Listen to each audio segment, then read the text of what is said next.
A velhice é o último tabu. A famosa frase da filósofa Simone de Beauvoir resume como é difícil falar e pensar sobre o envelhecimento. Ainda mais hoje, com tantos produtos e discursos que nos prometem congelar e até reverter o tempo. O pânico de envelhecer muitas vezes se torna um ódio a tudo e todos que nos lembram do envelhecimento. E aí é um prato cheio pro etarismo, ageísmo, idadismo, velhofobia, gerontofobia. De acordo com a OMS, 1 em cada 2 idosos no mundo sofre discriminação. Se você nunca foi alvo do preconceito etário, é uma questão de tempo. A gente queira ou não, goste ou não, o tema do envelhecimento vai se tornar cada vez mais inevitável para todos nós. Até porque, se no resto do mundo o envelhecimento da população é uma silver wave ou onda prateada, no Brasil a gente está vivendo um tipo de tsunami grisalho. Segundo o IBGE, os idosos deixaram de ser a menor parcela da população e já superam a faixa de 15 a 24 anos. Nesse contexto, a gente vai ter que aprender a lidar melhor tanto com o nosso envelhecimento, quanto com quem está envelhecendo ao nosso redor. A velhice está profundamente ligada a uma investigação do que é uma vida. Mas o que a gente muitas vezes vê em curso, no campo subjetivo e no inconsciente coletivo, é uma negação. Não vou investigar, não quero saber, não vou envelhecer, não estou envelhecendo, ainda não envelheci, eu não. Como se todo mundo estivesse envelhecendo, mas o idoso é sempre o outro. Entre recalcamentos e muitos preconceitos, é comum a gente tratar a velhice como um tipo de doença que deve ser combatida e evitada. Algo que tem até cura. Ou então vem aquela lógica da velhice como oportunidade de negócio, como se a única razão para desconstruir a velhice fosse o seu potencial de consumo. Ao mesmo tempo, ainda tem absurdos do tipo, abre aspas, o grande problema do Brasil é que os velhos querem viver 100 anos, fecha aspas. Parece mentira, mas essa foi uma fala do ex-ministro da Economia Paulo Guedes, que afirmou que os idosos não são interessantes para os cofres públicos. Quem nos lembra isso é a antropóloga Miriam Goldberg. Para ela, a reforma da Previdência e a pandemia foram os 2 grandes eventos recentes que deixaram mais visível a nossa violência contra os velhos. Além de revoltante, essa repulsa aos mais velhos nos rouba a possibilidade de desconstruir e reconstruir a velhice, de pensar inclusive em formas suficientemente boas de amadurecer e envelhecer. Até porque o processo de criar novas imagens da velhice ainda é longo e está só começando. Esperamos que dê tempo. Oi, eu sou o André Alves. E eu sou o Lucas Littke, e esse é o 2º episódio da nova temporada do Vibes em Análise, um podcast onde a gente busca analisar algumas vibes que estão submersas no inconsciente coletivo. O Lucas e eu somos psicanalistas e pesquisadores, e as nossas análises estão no perfil @floatvibes. A gente tem uma newsletter que você pode assinar lá no Substack. E se você quiser ajudar a manter esse podcast no ar e receber conteúdos exclusivos no nosso grupo, pode se tornar um membro através da plataforma do Apoia-se. A gente agradece bastante pela sua contribuição. E todos esses links estão aqui na descrição do episódio. Então vamos lá. André, quantos anos você tem e o que você acha de ter essa idade?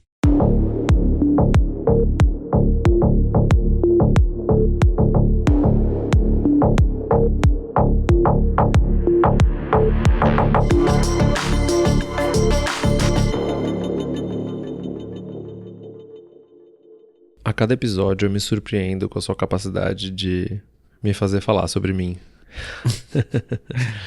Um pouquinho só. Eu tenho 37 e é curioso ter essa idade, porque eu tô cada vez mais perto dos 40. E o meu pai uma vez me disse que uma vez que você entra no Zenta, é muito difícil você sair. O que já diz aí de uma certa visão transgeracional da relação com o tempo e com a idade. Uhum. Como se tivesse como escapar. Talvez ele estivesse transmitindo as ideias de que o tempo vai ficando só mais rápido, ou a percepção de tempo vai ficando mais intensa. E também essa homogeneização, como se a partir de uma determinada idade tudo virasse meio que a mesma coisa. Se a gente parar para pensar, é um pouco assim que a cultura e principalmente o mercado tratam pessoas que têm acima de 60 anos. Como se todo mundo fosse igual, estivesse vivendo os mesmos estágios de vida.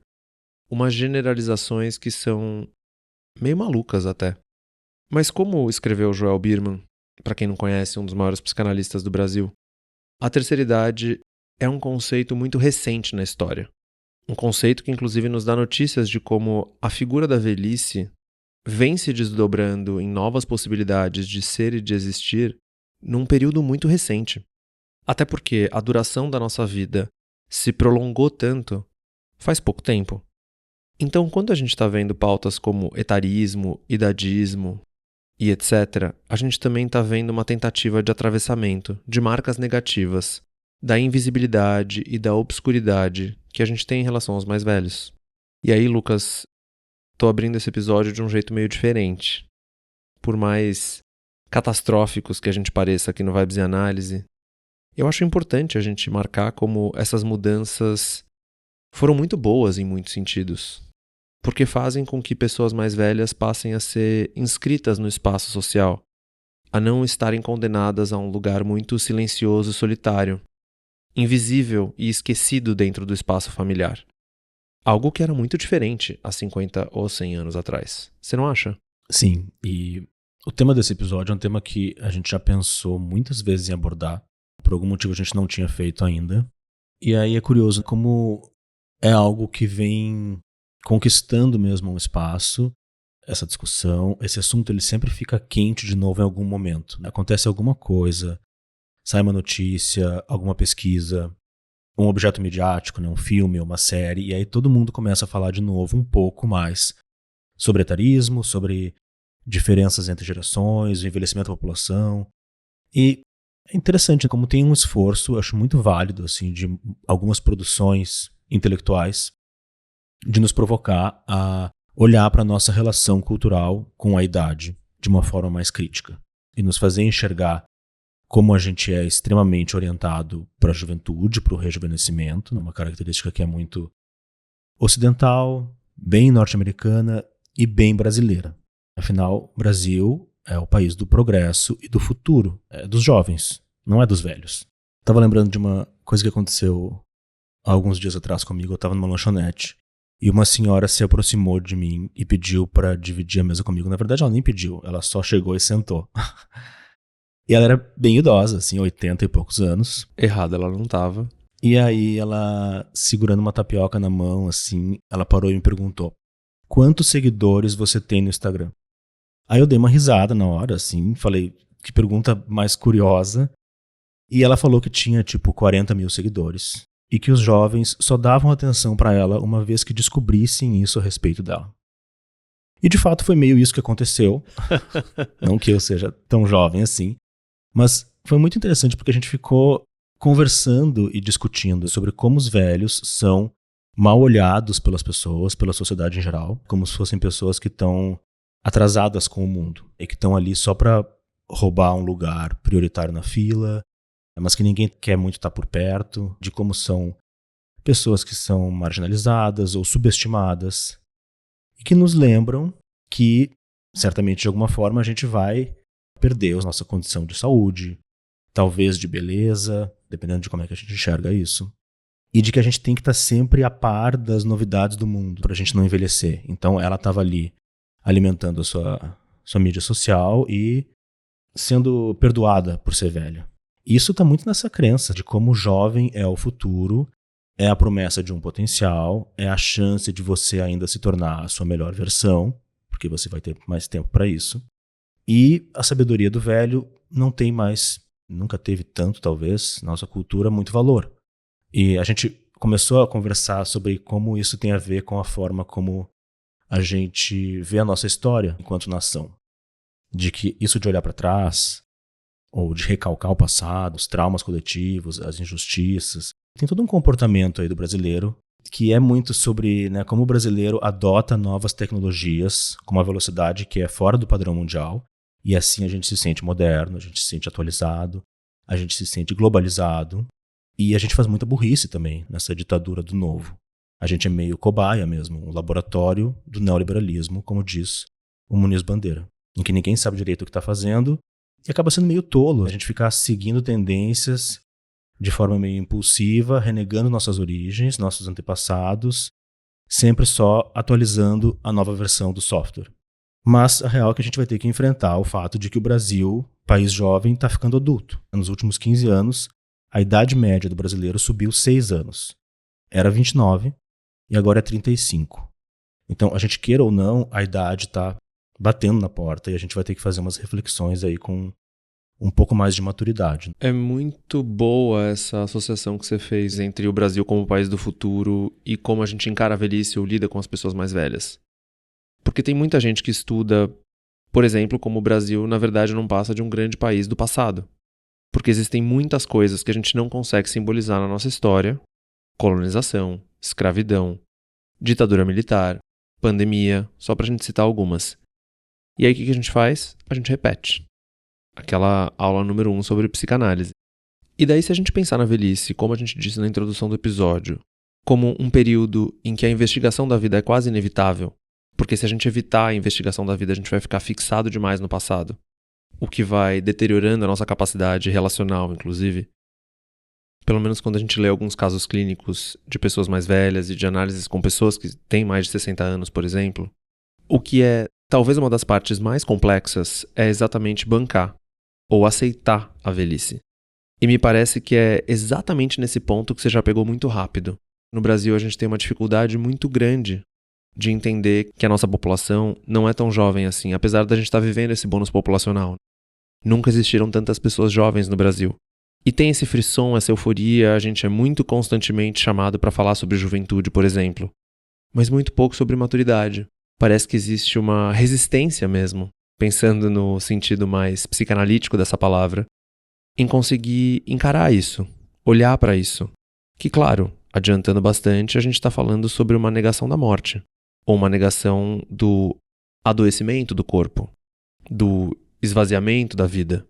O Contar do Caligares fala numa conferência que a questão do sentido da vida é simples. O sentido da vida é a vida concreta, a vida que a gente vive e da qual a morte faz parte.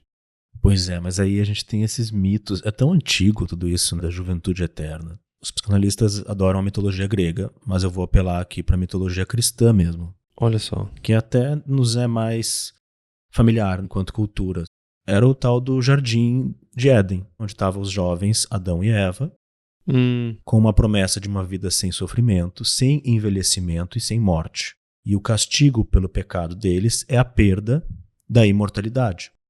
Então tem um estado de plenitude, de inocência que é perdido e que só vai poder ser revivido na promessa ali de uma redenção prometida após a morte. Se a gente vai olhando na história, no iluminismo europeu tem toda uma idealização romântica da juventude como um estado ideal que deve ser preservado a qualquer custo. Ou seja, óbvio que não tem nada de novo em si na busca eterna pela juventude eterna. Mas isso não significa que a gente também não deve investigar como que isso acontece hoje. Como que isso acontece através de quais ferramentas e recursos e com o suporte de quais construções ideológicas que a gente pode analisar, olhar um pouco melhor para esses discursos. Porque mesmo quando a gente tira a questão física do corpo, dos padrões de beleza, a gente fala muito em cultivar uma alma ou um espírito jovem. Ou seja, a gente continua operando em um discurso etarista, do tipo, bom, você até que pode ser velho por fora, mas você tem que ser jovem por dentro. É um conflito semântico. Então, essa rejeição ou repulsa pela velhice é tão consciente e inconsciente que ela vem à tona mesmo quando a gente tenta ser mais desconstruído e inclusivo. Porque tem uma velhice simbólica mais positiva aí que a gente tem que começar a conseguir construir. Só que também a gente não pode fazer isso idealizando demais. E a gente vê um pouco desses discursos, que até que são mais novos, de romantização da velhice. De que é a melhor época da vida. Toda uma poesia para nos sensibilizar, que pode ser bonito. Mas também não dá para criar um ideal invertido, sabe? Que tente fazer sumir todas as dores físicas e simbólicas de ser velho. Entende onde eu tô querendo chegar? Pra mim ficou bem nítido, sim, Lucas. E eu entendo o caminho pra onde você tá indo. Enquanto você tava falando, eu pensei direto naquele filme que você sabe que mexeu bastante por aqui, que é A Substância. Tem dois aspectos do filme que, pra mim, fazem muito sentido pra nossa conversa e pro nosso episódio. E os dois aspectos estão naquela cena emblemática em que a protagonista, não vou dar muito spoiler, vai sair de casa pra um date, mas aí ela vê a imagem da sua, aspas, versão mais jovem, ou da sua melhor versão. E aí ela volta, se maquia mais, cobre mais o corpo, até o ponto que ela não consegue sair de casa. Ela tá oprimida pela sua versão mais jovem. Primeiro elemento pra gente pensar aqui é o de que supostamente só tem direito à sexualidade e à vinculação. e até mesmo a sair de casa quem está jovem. É uma representação muito boa de um ciclo de desvitalização que a cultura impõe a muitas mulheres à medida que elas vão envelhecendo ou amadurecendo. A gente já escutou isso com muita ênfase em pesquisas que a gente fez. Mulheres de mais de 50, 60, até 70 anos dizendo que a sociedade não quer mais vê-las à medida que elas vão envelhecendo. E, portanto, é melhor elas saírem de casa com menos frequência. Tudo isso é uma hipótese bastante aprisionante. Mas o segundo aspecto, e que eu penso ser o mais interessante e que conecta com isso que você está falando, é que a gente tem aqui um dos maiores curtos-circuitos da psicoesfera atual. De que jovialidade e vitalidade são sinônimos. De que quem é jovem está mais vivo. Ou mesmo que a força vital que pulsa tanto em nós e tanto nos desestabiliza, desaparece na maturidade. E, portanto, seria ruim ser velho ou parecer velho. Acho bem interessante isso, André, porque é fácil a gente escorregar também por um discurso, uma construção que parece mais científica, naturalista, mas que ela está carregada de questões sociais e ideológicas, de colocar as pessoas nos seus devidos lugares, seja pelo seu gênero, seja pela sua idade, ou até pela sua raça. E tem uma outra coisa que pode ser interessante a gente refletir a respeito, que eu fiquei pensando sobre a questão da relação com a idade com uma perspectiva mais progressista ou mais conservadora. Porque se a gente para pensar, muito vem se falando hoje de como existe uma onda crescente de conservadorismo entre os mais jovens. Todo mundo já escutou isso. Será que isso sempre foi assim ou está mais forte agora? Não sei se alguém tem exatamente essa resposta, até porque isso pode ser quase impossível de afirmar com certeza absoluta. A verdade é que tem um estranhamento entre muitos de nós que talvez a gente não tinha acesso a essas realidades, do jovem conservador, e que é um jovem conservador que, digamos, está mais atualizado. Ele está conectado, são as igrejas que usam tecnologias e gírias em inglês. E eu acho interessante a gente pensar nessa associação meio automática que a gente faz de jovens com progresso e transformação e de velhos com conservadorismo, ou com estagnação, ou com retrocesso. Só que tudo isso também é bem discutível. Até porque você pode ter uma embalagem mais modernizada, uma linguagem contemporânea, mas praticando e evocando discursos e práticas que são muito retrógradas e muito ultrapassadas. Então, ao mesmo tempo, eu penso que a gente não pode passar pano para pessoas que envelhecem e que insistem em uma certa teimosia muito absurda de que elas são donas da razão, sabe? De que elas são mais sábias e mais inteligentes que as novas gerações, de que conhecem o mundo melhor que todo mundo, né? Aquelas pessoas que não escutam mais, que se tornam idosos difíceis de conviver. A gente tem que lembrar que tem muita gente velha com muito poder. Na internet parece que quem manda mais são os jovens, mas no mundo dos negócios, das indústrias, das riquezas e grandes legados de família, desse dinheiro mais antigo, tem muita gente velha com muito poder, com autoridade, com influência, de determinar as regras do jogo e que segue perpetuando valores e ideais que deveriam estar ultrapassados. Como se essas pessoas, sim, de fato, estivessem realizando uma tentativa de congelar o tempo. Exato, e dizendo coisas do tipo, mas no meu tempo era assim, ou sempre foi assim, vou continuar fazendo assim. São sujeitos que vão atrasando a evolução da sociedade e que podem até, inclusive, usar o discurso do etarismo para justificar comportamentos que não são mais justificáveis no mundo de hoje. É complexo, porque a gente tem uma dessas frases de efeito que a gente repete bastante, que é essa ideia de que o jovem é a esponja do mundo. O jovem geralmente potencializa muitos dos sintomas do inconsciente coletivo. Só que dá pra gente também olhar para os mais velhos a partir dessa perspectiva, de algo que se congela, de algo que não se consegue elaborar nem trabalhar. O que é curioso, porque enquanto você estava falando, eu fiquei pensando em como o Freud foi muito pouco generoso com a psicanálise de pessoas mais velhas, não é mesmo? Vamos falar de Freud, que na nossa cabeça é sempre um homem velho. E claro, é impossível a gente dissociar o Freud do tempo em que ele viveu. Ele foi bastante vanguardista e visionário em muitos sentidos, em outros nem tanto. E seguindo nessa direção, o Freud foi um sujeito radicalmente moderno. Um pensador muito moderno. Sim. Para quem o novo é o que importava, e vamos lembrar que a gente está falando de alguém que escreveu toda a sua obra enquanto as pessoas viviam no máximo 60 anos. Mas a posição da velhice no discurso psicanalítico vem mudando bastante ao longo das últimas décadas. Tem novas posições que vão se desenhando. E essa ideia do velho como resto, ou como resíduo, ou como alguém que não tem mais a sua capacidade de transformação do pensamento, essa sim é uma visão muito datada, pelo menos na psicanálise de uma forma geral. Talvez o que o Freud tenha mais contribuído, assim, seja entender um pouco sobre esses estágios de desenvolvimento e essas transições de fase que nos acompanham até o fim, e isso gera alguns conflitos de identidade. Então a gente vai tendo que se encaixar em alguns moldes sociais do que significa ter uma certa idade, um certo tempo que a gente vive e que está muito de acordo com as expectativas, com normas e padrões.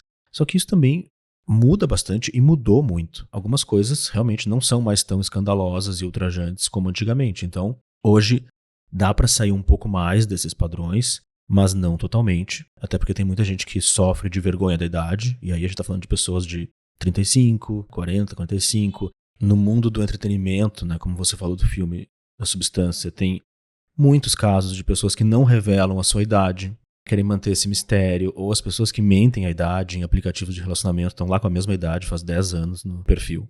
Ou não atualiza a foto, continua com uma foto de máscara da pandemia de 4 anos atrás. Ou seja, tem muitas crises relacionadas à idade que não é só na velhice, mas dessas crises de, adolescência é uma crise, a crise da meia-idade, só que o que é uma idade inteira hoje? Isso vem mudando a cada ano. Mas no fim, acho que a consciência da finitude é mesmo o que fica ali intercalando assim entre consciente e pré-consciente, e a gente vai tentando reprimir isso e ter algumas estratégias, ou de hedonismo, de viver o agora intensamente, ou tentativa de parar o tempo, ou mesmo isso de buscar um grande sentido para a vida, mas que talvez seja algo para a gente pensar mais no final do episódio. Mas conectando isso com o que você estava falando de pessoas que têm mais de 60 anos, por exemplo, e ocupam lugares de muito poder e que estão muito longe de se enxergar como inúteis, inválidos, com menos poder social e simbólico, talvez a gente está falando de pessoas que têm uma dificuldade muito grande de lidar com as perdas narcísicas que o tempo impõe a todos nós. Uhum. E aí tem uma visão que eu acho curiosa para a gente pensar nessa ideia de fixação no passado, ou mesmo no meu tempo, ou no great again. Talvez um dos maiores pavores da esfera coletiva seja o das perdas narcísicas significar perda do lugar de sujeito. Porque essa imagem que é tão clássica quando a gente pensa na velhice do idoso se tornando um peso, uma das imagens que está no centro do preconceito ou do etarismo. E tem uma operação psíquica que eu acho bastante perversa mesmo quando a gente topa essa visão.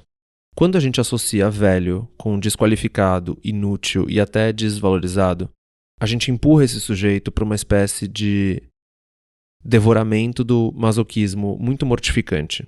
Vou explicar.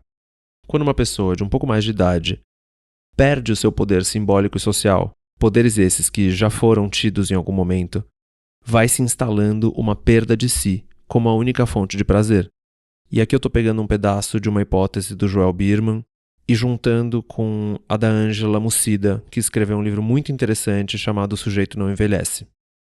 Quando a gente retira esse poder, a gente também tira a possibilidade de ter um projeto efetivo de futuro, que também vai produzir uma perda do valor concreto do presente da existência dessas pessoas. O que sobra? O passado. Um tempo em que esse sujeito era reconhecido como funcional, simbolicamente. Ou seja, um sujeito de valor. Então vai se instalando exatamente uma busca meio desesperada para se reencontrar com esse sujeito, com o que foi negado tragicamente por causa do tempo, e que foi roubando a ideia de futuro. Só que aí não é acessar o passado na chave da saudade, do gostar de lembrar, mas sim como a única realidade psíquica possível. Isso vai gerando um desinvestimento do presente que vai jogar com o que eu estou chamando de um masoquismo mortificante, que é um prazer em morrer, um prazer em abandonar o presente porque não há sujeito possível no presente. Por uma perspectiva mais vincular, a gente está lidando com algo bem importante aqui. Se a gente quer pensar em algum tipo de saúde mental possível na velhice, é exatamente o cultivo das relações, e não só das relações familiares, que são capazes de dar algum tipo de presente e de futuro, para a gente não sentenciar pessoas que são mais velhas a esse retorno implacável para dentro de si.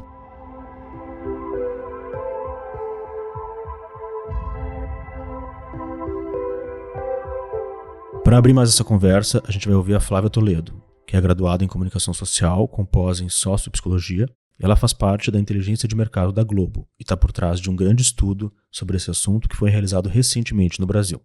A maneira como a gente entende e como a gente se relaciona hoje com cada uma dessas fases da vida, infância, adolescência, juventude, vida adulta e velhice, não é a mesma de 100, 50 anos atrás. Isso é algo que muda de tempos em tempos, de uma sociedade para outra, com base nos desafios e no contexto que cada sociedade vive e enfrenta. Se a gente parar para lembrar, para pensar, entre 1890 e 1920, mais ou menos, pensando num período antes da guerra, a velhice era muito valorizada dentro da sociedade. Ser mais maduro era um sinal de status. A pessoa mais velha trazia consigo a ideia de sabedoria, de conhecimento, de acúmulo tanto de conhecimento como financeiro. Ser velho naquela sociedade era um sinal de prestígio e muitas vezes de honra, até porque chegar a ser velho na sociedade de então era algo que não era tão comum assim como hoje em dia. Essa relação ela começou a mudar no pós-guerra, quando as sociedades entraram em um momento de necessidade de reconstrução.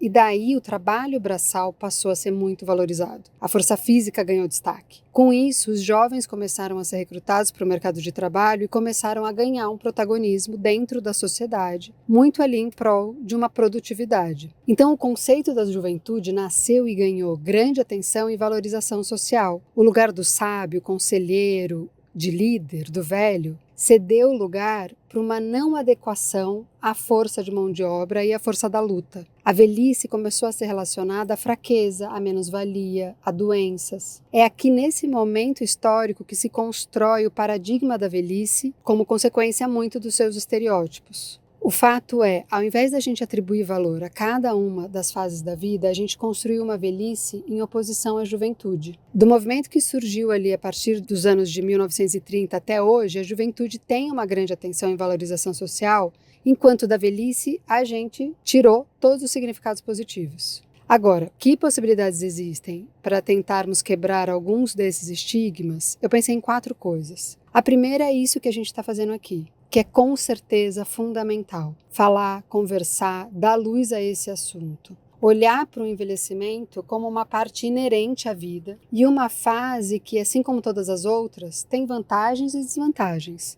Aspectos mais positivos e também aspectos mais negativos. O segundo ponto é o seguinte, tem uma camada importantíssima, inclusive nesse momento aqui de eleições, que é se informar e reivindicar sobre as iniciativas públicas voltadas a essa pauta. A gente vive em um país absolutamente desigual e o processo do envelhecer, assim como vivenciar a velhice, é muito diverso. Ano passado, a Globo News exibiu um dado do Ministério dos Direitos Humanos e da Cidadania que mostrava que o número de denúncias de abandono de idosos cresceu 855%. Esse é um ponto de muita preocupação. O Brasil envelhece antes de se firmar economicamente. O Brasil envelhece antes de enriquecer. Então, as políticas públicas precisam ser revisitadas. Precisamos de novas políticas públicas, inclusive porque a iniciativa privada já vem olhando muito para essa questão. E aqui a gente entra num perigo de segregação ainda maior entre ricos e pobres. O terceiro ponto é sobre a troca intergeracional, que é uma possibilidade de fusão de mundos que oferece inúmeros benefícios para ambos os grupos sociais, tanto para mais jovens quanto para mais velhos. Essas trocas, com certeza, podem ajudar a diminuir o preconceito etário, a promover uma compreensão mútua e a fortalecer laços. As nossas pesquisas revelam como esse grupo social não se vê representado na comunicação e não se vê contemplado pelas marcas. Hoje, a gente percebe um movimento de marcas e anunciantes de se aproximar com esse público, mas é preciso ter muito cuidado para a gente não cair em novos estereótipos. Sabe aquela coisa do 880? Da representação de um velho debilitado por um velho modernoso radical? É sobre isso. A sociedade, de modo geral, tem pânico de envelhecer. As pesquisas realizadas no Brasil mostram que 90% da população brasileira tem medo de envelhecer, principalmente os jovens de 18 a 24 anos, que são os que mais têm visões negativas sobre a velhice. Esse medo de envelhecer ganhou até um nome, gerascofobia.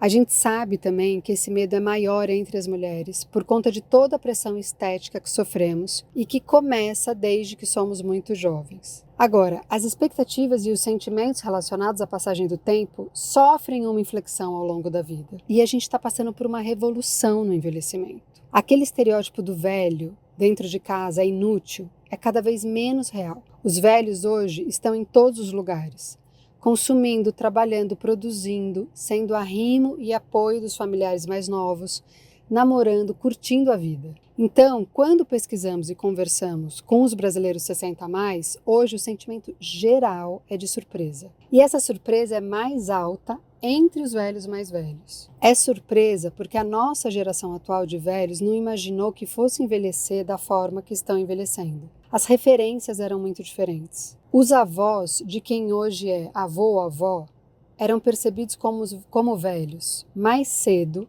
e porque se comportavam de forma muito diferente, porque tinham menos saúde, por exemplo. A nossa geração atual de velhos é muito mais ativa, participativa da sociedade, das dinâmicas familiares, do cenário econômico e do cenário de consumo do país. Então, em geral, eles chegam nessa fase da vida surpresos no sentido positivo da palavra, com relação a eles mesmos. Não existe um modo único de viver a velhice, não existe um corpo velho único, e a gente sabe que envelhecer no Brasil é muito distinto por conta da gigantesca disparidade socioeconômica do país. Porque envelhecer no Brasil não é igual para todo mundo. Tem um outro ponto que me pega pessoalmente muito, que é a questão da empregabilidade. Isso com certeza tem e vai ter um impacto grande em como as pessoas encaram a idade. Existem muitas diferenças quando a gente pensa em mercado de trabalho e pessoas mais velhas. Para médicos e engenheiros, por exemplo, a idade é uma aliada, por ser sinônimo de mais experiência e de trazer confiança ao paciente ou ao cliente. Mas em muitas áreas, na grande maioria inclusive, o mercado de trabalho expurga os mais velhos. Tem um estudo da Ernst Young Brasil desse ano que dá conta que 80% das empresas não têm política de contratação de pessoas 50 a mais. 50 a mais. Se isso não mudar, a forma como as pessoas encaram a velhice nunca vai mudar. Agora, tem duas questões bem atuais que eu acredito que vão nos ajudar nessa mudança da construção social do que é o velho e, consequentemente, na forma como as pessoas encaram a idade que têm. Primeiro é o fenômeno do ninho cheio e a questão da intergeracionalidade. Segundo, é esse momento de vida dos novos velhos brasileiros. Olha o nosso contexto atual. A gente tem novos velhos que vivem novos tempos, exercendo novos papéis. É tudo muito novo, mas essas duas questões com certeza vão gerar um impacto muito positivo nas gerações mais novas, por a gente ter uma atualização das referências. A referência que a minha avó tinha de velhice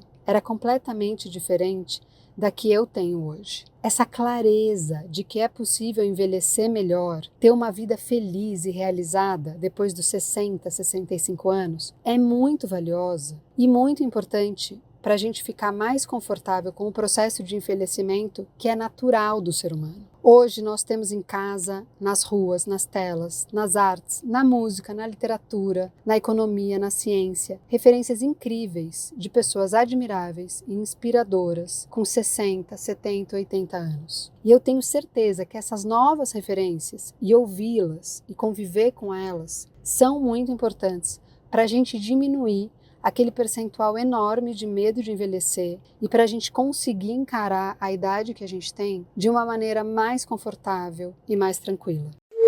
É muito interessante a gente ter um retrato atualizado e contextualizado desse assunto nos dias de hoje. Tem um nome também que a gente já citou aqui, que é a Miriam Goldenberg, que é muito legal de ver o quanto ela vem estudando esse assunto há muito tempo. E ela fala sobre os diferentes medos e até uma diferença entre homens e mulheres. E como os homens têm muito mais medo de envelhecer em função da aposentadoria, da dependência física e da impotência social e sexual. E entre as mulheres, os grandes medos estão a invisibilidade, nesse não lugar também que o André estava falando, a decadência do corpo, a falta de tempo para cuidar de si mesma, porque estão cuidando muito dos outros, e uma falta de liberdade, prezando muito a liberdade enquanto algo que está mais do que na hora de conseguir desfrutar. Pois é, a Miriam tem esse título de livro que eu acho tão bom, Lucas, A Invenção de uma Bela Velhice. De como é que a gente enfrenta, inclusive, esses medos. E aí você tocou numa palavra, Lucas, que eu acho ela tão importante para nossa conversa, que é liberdade. Especificamente, lidar com as angústias e com os medos que vêm junto com a liberdade. Tem aquela frase tão bonita do Saramago, que ele responde: quantos anos eu tenho? Não importa a ninguém. Eu tenho os anos necessários para perder o medo e fazer o que eu quero e sinto.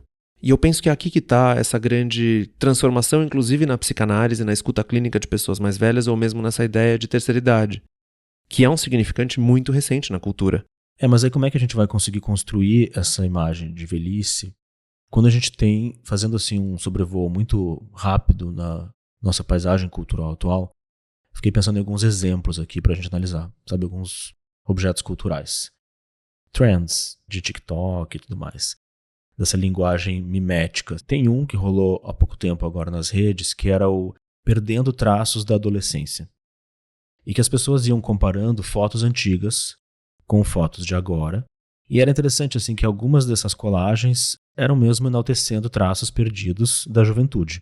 Mas a maior parte dos posts veio numa chave meio irônica de que colocava em evidência os procedimentos estéticos atuais ou um corpo mais sarado e forte de hoje, ou seja, provando como o sujeito pode sim melhorar ao longo do tempo, como ele deve sim melhorar.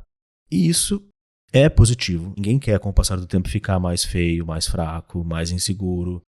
É sobre desenvolver um ego mais forte, autoconfiante, mais satisfeito com a própria imagem. Mas o quão satisfeito será que a gente realmente fica? E como saber esse limite, essa hora de aceitar algumas transformações que são naturais, mesmo que a ciência e a tecnologia e todas as indústrias da alimentação, da beleza, do esporte vão tentando nos persuadir a jamais desistir do sonho de não envelhecer. Um nome que me chama muita atenção e faz muito sentido aqui é o tal do Baby Botox. Não sei se você conhece, se você já fez. Não conheço. Esse nome é muito bom, né? Porque na hora você pensa, bom, estamos aplicando Botox em bebês. Mas não é isso. É sobre aplicar a toxina em doses menores e com mais frequência, de uma forma mais preventiva, para criar um efeito ainda mais natural e menos de congelamento dos músculos do rosto. Mas a metáfora por trás também, que pode estar aí, é de que está todo mundo tentando voltar a ser um bebezinho, ou pelo menos voltar a um estado de narcisismo primário, de ser amado apenas porque você é puro, lisinho e novo como um bebê. E porque todo bebê merece ser banhado de amor. Esses exemplos que você está falando são essas estratégias de desenvelhecimento. Sim, e o melhor exemplo nesse sentido é um cara que chama Brian Johnson, que é um cara que gasta 10 milhões por ano para rejuvenescer através de procedimentos que é tipo assim, transfusão de sangue do filho. E ele fez disso um negócio. E não é só uma questão estética, é uma questão etária mesmo. Ele diz que ele já conseguiu reduzir a idade biológica dele em 5 anos. E ele diz que, atenção, é realmente possível que a gente se torne sujeitos imortais. Quem tiver dinheiro para financiar isso, obviamente. Mas isso parece uma certa psicotização a céu aberto, normalizada pela cultura e pela indústria. Engraçado que eu penso já numa estratégia mais obsessiva, que é de controle absoluto dos objetos e uma desafetação, porque ele está tirando o afeto da velhice. Ou removendo todo o conteúdo psíquico dos lutos, por exemplo. Porque ele fala, inclusive, em umas entrevistas, engraçado que eu também fiquei bem fixado nesse caso, em que ele diz que faz 100 coisas diferentes durante o dia, exatamente para retardar ou combater o envelhecimento. E ele se descreve como a pessoa mais mensurada do mundo. Esse milionário que, pela imprensa de massa, às vezes é tratado como herói, como um grande inovador, fazendo bastante selvageria aqui na análise, é uma pessoa que está doente. É uma pessoa que tem um medo, talvez, ou uma aversão excessivas em relação à velhice. E que aí, trazendo o Bifo Berardi, o filósofo que a gente gosta tanto, é alguém, assim como grande parte da cultura, que enxerga o envelhecimento apenas como degradação, a velhice como doença. Só que o que o Berardi propõe é que o envelhecimento é essencialmente um devir. Não dá pra gente reduzir a senilidade a uma mera degradação. Isso é um erro filosófico, porque isso passa pelo apagamento da consciência, ou o congelamento da consciência, que é exatamente o que você estava falando antes. Perder a capacidade de transformação do pensamento, porque é uma relação até meio fóbica com a velhice. Se você se transformar, você vai envelhecer. Bom, você trouxe a filosofia do Berardi e eu quero trazer a cantora Christina Aguilera. Hoje realmente assim um arcabouço teórico variado pro Vibes e Análise. É muito curioso esse delírio dessa vibe aí que estão chamando de undetectable beauty. A beleza não detectável, né? É que uma mulher com 40 anos parece mais jovem do que quando ela tinha 25 e que você já não consegue mais identificar que tipos de procedimentos foram feitos. Até porque, à medida que esses procedimentos cosméticos vão ficando mais acessíveis, mais baratos, mais disponíveis, não é um símbolo de status você parecer que fez algum procedimento. E tem outra coisa também que é você já não consegue muito identificar as características da fisionomia que definem o rosto de uma pessoa. Então, peraí, quem é essa pessoa? Tem que pôr a legenda com o nome porque ela se tornou outra pessoa, não é aquela Christina Aguilera que a gente conhecia. Mas ela continua cantando muito bem. O undetectable, não detectável, é um nome muito pertinente, né? Porque ele vai mesmo para essa distopia da inteligência artificial, de você poder literalmente trocar de rosto, de você não conseguir mais diferenciar o que é autêntico do que é artificial. E aí recomendo a história da artificialidade autêntica, que é a nossa aula no curso Egos Alterados, disponível na Casa do Saber. Ou também é a carne de pixels, ou Pixel Flesh. Esse é um nome muito interessante de um livro da autora Ellen Atlanta, sobre como a cultura da beleza tóxica prejudica, como a gente sabe, a gente vai continuar repetindo isso, as mulheres, principalmente as mulheres. Tem aquele depoimento muito famoso da Meryl Streep, quando ela fez 40 anos, que ela recebeu 3 roteiros para interpretar uma bruxa. Ou seja, o valor percebido de uma mulher diminui à medida que ela envelhece. E essa autora, ela fala nesse livro que ela descobriu um relatório que aponta uma diferença salarial de 153% entre influenciadoras de 18 a 30 e as de 30 a 45. Ou seja, adiar a velhice é um jeito de prolongar a sua carreira profissional. Esse é o mote do filme que você estava falando, do Substância. E aí é muito curioso como tudo que sempre se falou do mundo do entretenimento, de como é cruel a objetificação, os padrões das grandes estrelas e tudo mais, tudo isso veio para todo mundo. Porque se a gente é autor, narrador, protagonista da nossa história, se o sujeito também vira mídia, a gente também tem um produtor e um diretor de casting dentro da gente num papel super egóico, dizendo que a gente tem que ser jovem e bonito e atraente e cheio de vitalidade para conquistar e fidelizar a nossa audiência. E aí é um banho de sangue mesmo, né? Nossa, Lucas, você foi falando e eu fui juntando com essas pessoas que no TikTok, aspas, surpreendem a internet porque elas não aparentam ter a idade que elas têm. E aí algumas dessas pessoas dão umas entrevistas, fazem lives dizendo qual é o segredo da juventude na terceira idade. Que é basicamente assim, você ter 60 anos e parecer que você tem 30. São aqueles corpos muito tonificados, intactos, joviais, quase sem rugas, muito próximos dessa beleza indetectável que você estava descrevendo. É interessante que aqui é como se a gente tivesse a ideia de que o segredo da juventude na velhice fosse não parecer velho. É causar esse glitch na imagem do que é velho. E isso está bem colocado na nossa paisagem psíquica. Tem um estudo da Locomotiva de 2019 que diz que os brasileiros com mais de 50 anos têm um medo enorme de ficarem feios. A segunda preocupação é falta de dinheiro, na sequência vem solidão e depois sentir-se inútil. Mas esse dado de o medo de ficar feio não é só uma questão de vaidade, na minha opinião, mas também o quão sujeito ao preconceito coletivo você vai estar. Porque essa talvez é a mudança de código da qual a gente está falando aqui. Especialmente para as indústrias da beleza, do wellness, enfim, esse campo todo do narcisismo como recurso. Existia um tempo em que a gente consumia para retardar o envelhecimento. Hoje a gente passa a consumir para combater o envelhecimento. Parece sutil, mas não é. Porque a gente sai de uma lógica de cuidado, de skincare ou mesmo de alimentos e terapias que tem esse efeito de congelamento, e a gente parte para uma visão um pouco mais intrusiva de que a gente tem que atacar a velhice em nós. São essas transformações corporais otimizadas, parece um passo muito grande na direção de um narcisismo descorporificado, em que o próprio sujeito não se reconhece mais porque a imagem do corpo vai mudando muito radicalmente. Enfim, é uma história que não parece acabar bem, não é mesmo?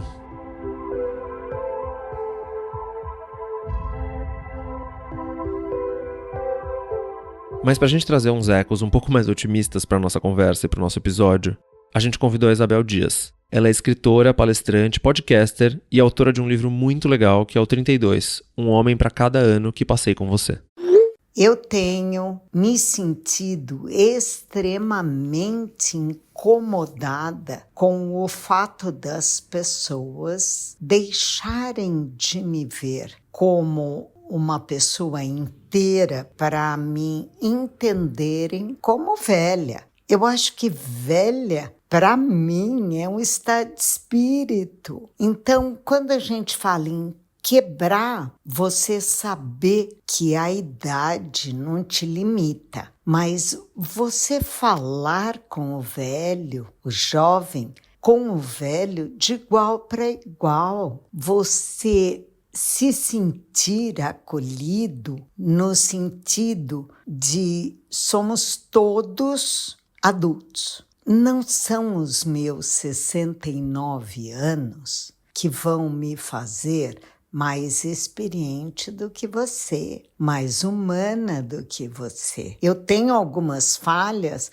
todos nós. Minha memória já não está 100%, mas o tanto que eu perdi de óculos e de anel na minha vida toda, com 30, com 40. Agora, para mim, quebrar o estigma tem que ser o enxergar de uma forma mais acolhedora. Nossa sociedade não está acostumada a acolher os velhos.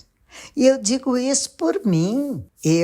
Imagina, eu com 40 anos achava que aos 69 eu estaria acabada. E, no entanto, eu estou aqui, tenho uma sede de viver, né? De aprender, de fazer coisas diferentes. Esses dias, alguém me contou uma história, a história das 5 horas por semana. Diz que enquanto você usar 5 horas da sua semana para aprender alguma coisa nova, seja uma língua, um esporte, um trabalho manual, um trabalho espiritual, você está se dando a chance de despertar, de fazer a sua energia, sabe? Se renovar. É na misturança do velho e do novo que eu acho que as coisas podem se resolver. Do que eu vou com vocês sem a surpresa e sem espanto. Porque hoje você encontrar uma pessoa como eu, com quase 70 anos numa balada, gera espanto. O pessoal mais jovem vem conversar, vem falar: não, nós estamos aqui, a gente é gente. E eu fico muito feliz de saber que graças que nós estamos perdendo a vergonha, sabe? Vergonha de dançar na rua, de botar biquíni, de deitar no sol, no gramado da praça, de enfrentar ou descartar comentários jocosos. Porque a gente ouve muito. Se vocês tiverem sorte, vocês vão poder fazer o que quiserem lá na frente. E nós vamos para a linha de chegada. No senso comum está danado, né? Enquanto nós não tivermos políticas públicas, o senso comum vai ficar lá atrás. Mas eu acho que individualmente o que me somou muito foi autoconhecimento, foi a vontade de aprender, até o conformismo, porque você tem que se conformar. Adianta. Sabe, envelhecer não é tão ruim. Tira a obrigação de dar conta de tudo, de tirar 10 em tudo, de ser a melhor, de lutar sempre pelos melhores lugares. Não! Tendo saúde, já é meio caminho andado. A mental é valiosíssima. Eu passei a escolher mais meus embates. Eu não brigo por qualquer coisa. Eu abraço mais, eu critico muito menos, eu elogio muito. Eu mordo a minha língua para não falar merda. Lutar por tudo aquilo que a gente vê como problema premente, que tá aí, caindo do céu, queimando, é fundamental. Mas Eu acho também que você tem que continuar. É o mais importante. Que se a gente parar para pensar para onde nós vamos, a gente se esconde embaixo da cama. Então nós temos que ir. Muitas decisões fogem das nossas mãos, até socialmente. Mas a gente não pode nos abater. Ensine às crianças a importância dos demais seres vivos. Eu tenho um neto de 4 anos e eu ensino tanto para ele no sentido, não chuta a plantinha, não tira a plantinha do pé, o cachorro é do bem, porque se a gente parar para pensar, o mundo está indo para um caminho sombrio, mas vamos fazer cada um a sua partezinha. Não adianta falar, criticar e assistir de camarote. Gente é gente. Nós sempre tivemos gente de todos os brilhos, de todos os teores, de todas as massas. Gente é uma argila que é moldada, às vezes por você, às vezes pela vida, às vezes por quem te massacra, às vezes por quem te elogia. Uma coisa que eu acho e que valeria, para mim, não é conselho, mas acho que é uma frase que valeria para todo mundo. Time que treina, joga melhor. Não adianta esperar cair do céu. Do céu só cai água. Um beijo, meu amor. Bom, eu não só sigo a Isabel e consumo bastante dos conteúdos que ela posta, mas também já tinha escutado ela em outras oportunidades. E ela sempre me faz pensar em como essa visão um pouco mais contemporânea, mais fresca sobre envelhecimento, diz muito sobre uma intensificação da vida. O Dunker também fala um pouco sobre isso, mas a gente conseguir enfrentar as dores, os lutos, as perdas, mas ainda assim deixar o futuro entrar, no lugar de só olhar para trás. Pensar na velhice também naquela chave da arte de perder, da capacidade de ir abrindo mão das coisas sem necessariamente viver uma redução da qualidade de vida. Como se a velhice também pudesse ser um período da vida em que a vida é efetivamente vivida, e não só levada. Como se o amadurecimento fosse nos propondo essa encruzilhada de você vai levar a vida de que jeito? E quanto entulho você ainda vai carregar durante a sua vida? Tem um filme que eu acho que conta essa história muito bem, Lucas. E até meio inocente, que é aquele Up, a animação da Pixar de 2009 do Pete Docter. Nessa história, a gente vai ver como o Carl, esse homem que perdeu a parceira da sua vida, consegue usar essa perda para se livrar do peso e bancar as aventuras da vida que nunca tinha tido coragem de encarar. E ao longo do filme tem essa representação muito visual de deixar alguns pesos para trás e conseguir flutuar, ao mesmo tempo que ele também vai desmontando um grande herói da sua vida e ele vincula com um garoto. Ele passa a fazer uma nova amizade, ele resgata a sua capacidade de vinculação. Que é um jeito muito mais interessante da gente pensar a velhice, você não acha? Sim. Parece que é mesmo muito sobre como o avanço da idade vai nos colocando mais em xeque com esse grande balanço de perdas e ganhos. Porque se tudo correr bem, a gente consegue ganhar muita coisa, conquistar, acumular muitas coisas positivas, como relacionamentos, realizações, conhecimento, experiências e bens materiais, obviamente. E a gente vai perdendo muita coisa também. A gente vai perdendo alguma coisa da saúde, da energia, da libido, ou perdendo pessoas, perdendo fases da vida que simplesmente não voltam mais. Então, envelhecer assusta porque é sobre encarar essas perdas. E fazendo esses lutos em vida, muitos, de todas as fases que a gente passou e de tudo que a gente idealizou. E aí vem muita coisa, porque vem todos os arrependimentos ou ressentimentos, ou sonhos que são frustrados, né? Os caminhos não percorridos. E é difícil mesmo fazer as pazes relativamente com tudo isso. Porque, de fato, não dá para ter tudo numa vida. Tem um enfrentamento aí com o real do limite do corpo, mas também o limite do que cabe em uma vida. E não é nem só por uma questão de tempo, porque ainda dá tempo ou não dá mais tempo, mas porque não dá para ter tudo e não dá para viver tudo. Você foi falando, Lucas, e eu pensei também, será que no estado atual do mundo a gente consegue acumular ou mesmo desfrutar. Porque, como a gente falou na introdução do episódio, o envelhecimento da população brasileira chama bastante atenção pela velocidade. A gente está vivendo uma transição muito radical num curto período de tempo. Enquanto a França levou 145 anos para que a população de mais de 60 passasse de 10% para 20%, essa virada no Brasil está se dando em 25 anos, de acordo com a ONU. Pausa para a gente se dar conta desse dado. Só que outro aspecto no envelhecimento da população brasileira que eu acho bastante chocante é uma desigualdade social muito aguda. Tem muitos idosos que passam a ter uma renda muito inferior, enquanto os gastos, principalmente com a saúde, crescem vertiginosamente.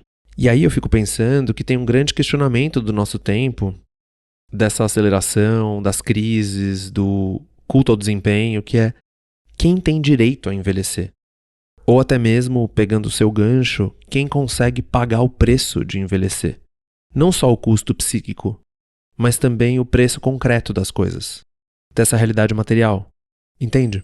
Aí se torna mesmo um desafio encontrar essa suposta serenidade que a gente deveria merecer à medida que a gente amadurece. Isso de já ter vivido muita coisa, visto muita coisa, aprendido muita coisa e de já estar mais calejado e até aprendido a sofrer menos com algumas coisas, mas aí tem alguns sofrimentos ou algumas dificuldades que se acentuam. E aí o que a gente vê hoje é que parece que a velocidade com que o mundo se transforma também deixa todo mundo meio desnorteado, e é óbvio que isso atinge muito os mais velhos. E aí até aquilo que os mais velhos tinham de conselhos de vida preciosos de uma pessoa com 50 ou 70 ou 90, o quanto que eles ainda cabem para o mundo de hoje? Algumas coisas com certeza sim, mas outras talvez soem bastante ingênuas para as gerações mais novas. Ou até desesperançosas demais. Porque a gente costuma falar do adoecimento mental dos mais jovens quando a gente não tem mais perspectiva de futuro. Mas também dá pra gente pensar em pessoas mais velhas a partir dessa perspectiva. Agora, olhando pelo lado positivo, tem alguma coisa sobre a juventude que é bastante real, ao mesmo tempo que também é, em parte, um tanto estereotipado e limitante pensar desse jeito, mas que é essa ideia de que a juventude é um momento de vida onde supostamente você faz grandes escolhas que vão ser muito decisivas. Então, uma faculdade, uma profissão, talvez um casamento, escolhas de consumo, de estilo de vida, a partir de uma autonomia de fazer suas próprias escolhas que na infância você não tem. E aí na juventude isso se torna um campo muito fértil. Ao mesmo tempo, essas decisões, elas são cada vez menos definitivas e definidoras na vida. Você não precisa exercer uma única profissão, ou não precisa ficar em só um casamento na vida se isso não estiver fazendo você feliz. Então, é como se na cultura atual esse brilho do horizonte, das possibilidades da juventude, ele tivesse se expandido para além, para o decorrer da vida inteira, como uma cultura de oferta de liberdade, de escolhas.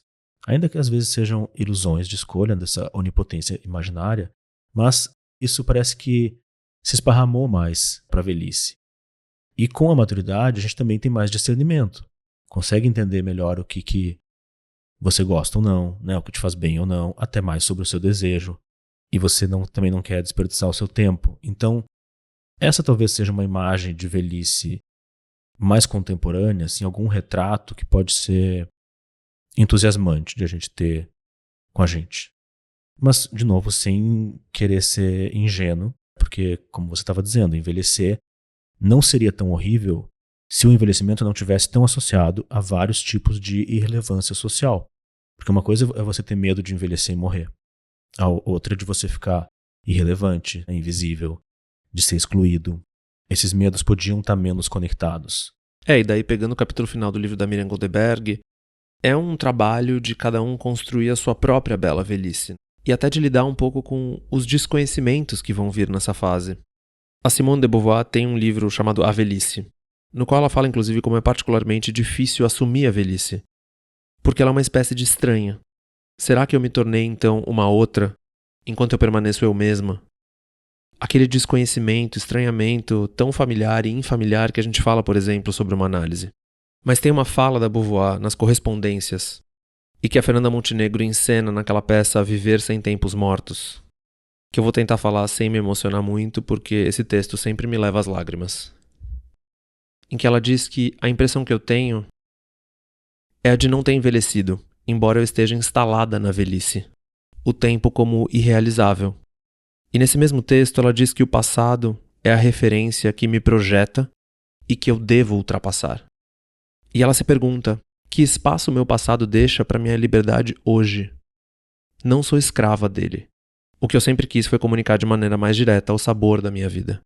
E ela encerra dizendo: não desejei, nem desejo nada mais do que viver sem tempos mortos.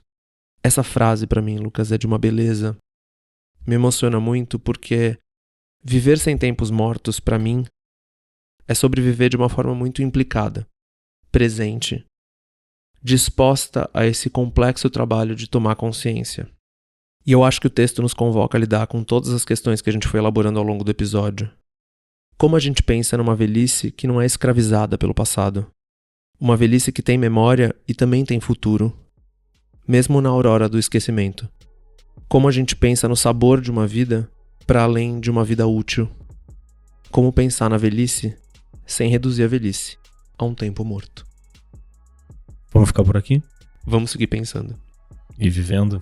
Tchau, até mais. Até mais.